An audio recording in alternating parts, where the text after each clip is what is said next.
Hello, എന്തൊക്കെയുണ്ട് വിശേഷം? നമുക്കൊരു ഇലത്തോരൻ ഉണ്ടാക്കിയാലോ? ഇതിൻ്റെ പേരൊന്നും എനിക്കറിയത്തില്ല കേട്ടോ. ഞങ്ങളുടെ ഇടയ്ക്കിടയ്ക്ക് ഉണ്ടാക്കുന്നതാണ്. അപ്പം നമുക്കതെങ്ങനെ ഉണ്ടാക്കുന്നത് നോക്കിയാലോ?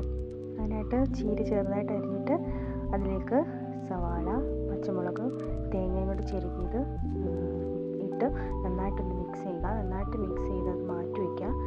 അതിനുശേഷം ഒരു ചീനച്ചട്ടി അടുപ്പിൽ വെച്ചിട്ട് എണ്ണ ചൂടായി വരുമ്പം അതിലേക്ക് കടുകും കൊച്ചുള്ളിയും കൂടി ഇട്ട് നന്നായിട്ടൊന്ന് മൂപ്പിക്കുക. കൊച്ചുള്ളി കരിഞ്ഞു പോകണ്ട കേട്ടോ. കൊച്ചുള്ളി കരിയാതെ ഒന്ന് മൂപ്പിച്ചെടുത്തിട്ട് അതിലേക്ക് നമ്മൾ മിക്സ് ചെയ്ത് വെച്ച ചീരയും കൂടി ചേർത്ത് നന്നായിട്ട് ഇളക്കുക. ചീരയും കൂടി നന്നായിട്ട് ഇളക്കിയിട്ട് അതൊന്ന് എണ്ണയൊക്കെ പിടിച്ചൊന്ന് ഇതായി വരുമ്പോഴത്തേന് അതിലേക്ക് ആവശ്യത്തിനുള്ള ഉപ്പും മഞ്ഞൾപ്പൊടിയും ചേർക്കാം. അതുകൂടെ ചേർത്ത് നന്നായിട്ടൊന്ന് ഇളക്കുമ്പോഴത്തേന് അതിൽ നിന്ന് വെള്ളം വാർന്ന് വരും. ആ വെള്ളമെല്ലാം വറ്റിച്ച് ഡ്രൈ ആക്കിയെടുത്തതിന് ശേഷം അതിൻ്റെ നടുക്കോട്ട് ഒരു മുട്ടയും കൂടെ പൊട്ടിച്ചൊഴിക്കുക.